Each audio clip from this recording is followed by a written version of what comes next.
What's going on, guys? It's your boy here again, Dean, uploading now on my own channel, aka Serio Tenon. I just kind of want to do my own thing, going forward. I like to kind of upload at my own pace and put a little more effort and time into videos. So yeah, this is the first video I'm going to be doing. This is my mid-range sword deck. I've been playing it quite a bit, this format on the side. Is it good enough for regionals? Not really. Maybe. I mean, it does win games. It does win games. It has a pretty good force matchup. But let's kind of get into it and talk about the card choices and why we're playing what we are. So first up on our one-drop line, we got 3 Perseus, of course. Every Swordcraft deck is currently on this. We have 3 Made Leader. This is going to be able to search out any card with Evolve, and we're going to be playing 2 of the Evo to go with it. Currently, I think I had sleeved up double Leonidas, but after some testing, I did want the second Made Leader Evo to go tutor out our card, because if you didn't notice, this deck is 45 cards, and really, I don't think there's a lot of room to cut too much. I think that you could cut 3 cards and then go to 42. But yeah, basically you have cards that you want to see that are in like lower counts.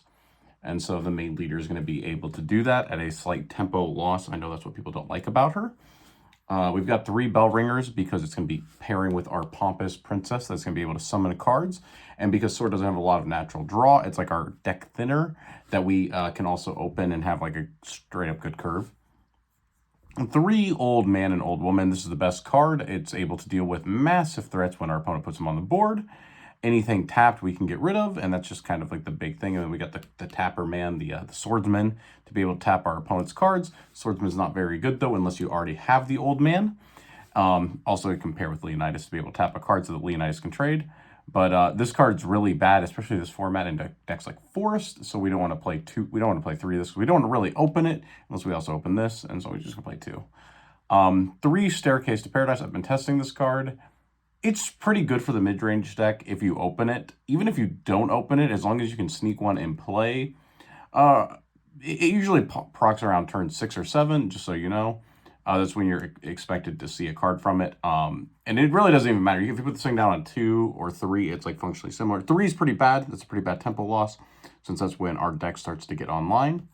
But as long as you can get it online before the Otohime turn, then you're probably fine. And it's just going to be able to get you the cards that you need to help close out the game, or just something, a little bit extra to keep going in those control matchups. That's really what it's for. If you don't think you're going to see a lot of control, take it out.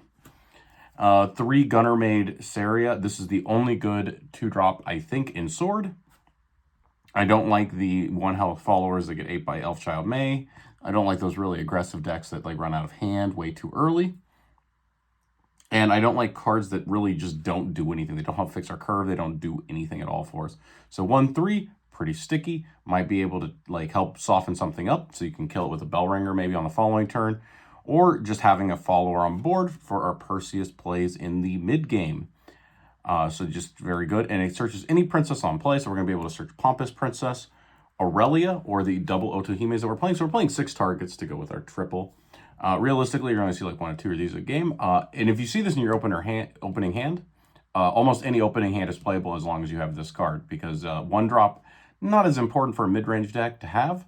But then this is a 2-drop. They'll go find our 3-drop. And then from there, usually your deck is actually functioning.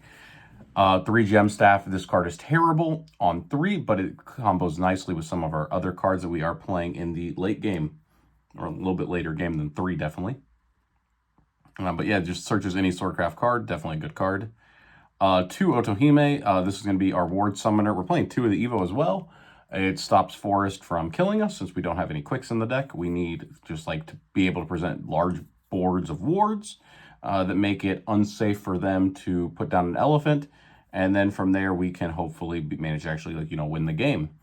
1 Albert to combo with after our Leonidas turn. The card is not very good otherwise. We're not really an aggro deck. We're a mid-range deck. So we're trying to smack our opponent up, generate wide board, get a couple hits in, and then hopefully the Albert plus our 1 of Quick Blader that we are playing solely to go with the Leonidas, because then on 8, right, Evo this, 6 or 7 mana. This comes down. That's 8 mana or 7 with an evil orb. And this would be 16 damage. So, yeah, Leonidas and then this. And that's 16. And then, or you can just go wide and, kill your opponent that way. Whatever, as long as the Leonidas banner sticks. We've got 3 Amelias. Amelia is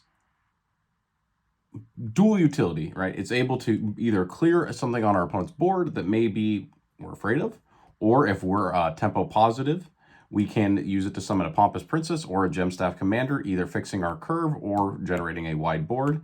All in all, a decent utility piece. Very good card and sword. I actually need to pick up the use for it because I've been very impressed with this card. It's the only way I think that this card is playable.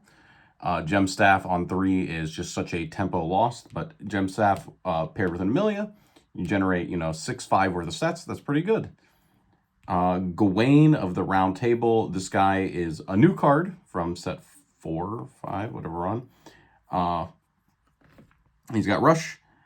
On play, you can show 2 commanders from your hand or Round Table, so you can either show himself or any one of the commanders in the deck. You have to look at the deck log. There's a lot of commanders in the deck. And then you get 2 mana back, and the first commander card you play each turn costs 1 less. There are no quicks to pair with this, or else there would be some quicks in the deck, so sadly we are just stuck with being able to either summon a Gemstaff, a Pompous, or we can combo with Chivalrous Charge if something has lived already. What is a very common thing that has come up is Gunner Mate has lived because it's a 1/3. Our opponent ignores it. They don't really care. They're busy dealing with our other stuff or smacking us up. So then we get to play down the Gawain, summon the Pompous. Pompous sees 3. Boom, we find a Perseus, and then we are gaming. We just generated a huge board.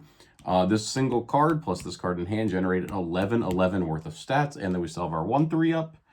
Definitely super big swings in tempo, and if this thing lives, we're able to combo with Leonidas. And if we have Evil Orb, we can play down Gawain plus Evil Barbarossa for actually more stats than the Pompous turn. Because Barbarossa's online. Definitely super good. And speaking of Barbarossa, another one of our heavier cards in the deck. But he's actually not too bad. 5 mana, 6/5. He has a sail, but if your opponent has 3 cards on the board, that's the important part. Cards counts amulets. He costs 2 less to play, so he's 3. 2 with the Gawain, like I said. On Evil for 1, he becomes a 7/6, and he has last words, go back to the EX area. So you can resummon him the following turn, or even the same turn, basically, if you have to trade. Good thing about this guy is that it's really good in egg. If they tempo out early with amulets, you can get him out, and he's a massive threat. Otherwise, he just prevents you from dying to random garbage. He's okay into forest. It's really rare that they have the... Sometimes they do, though. Sometimes they have, the big card. They can go up to a 7/7 Ancient Elf or something, right? And then they will have 3 cards on board, and they don't respect the Barbarossa, so we're able to summon it out, evo it, save ourselves 7 face damage, and then maybe put up a ward or something else.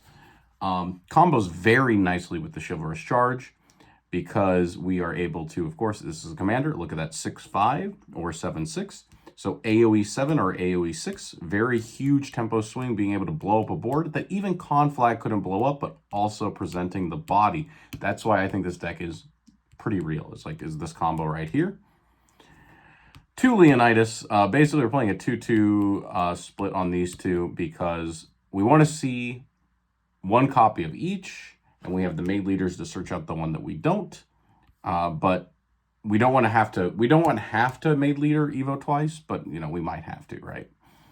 So we're gonna just play a 2/2 split at the moment, and we have Aurelia as well, and Alexander. Aurelia is just okayish into forest. I don't like Aurelia a lot because if your opponent it's okay into egg. If your opponent has 3 things on board, and you put down Aurelia, it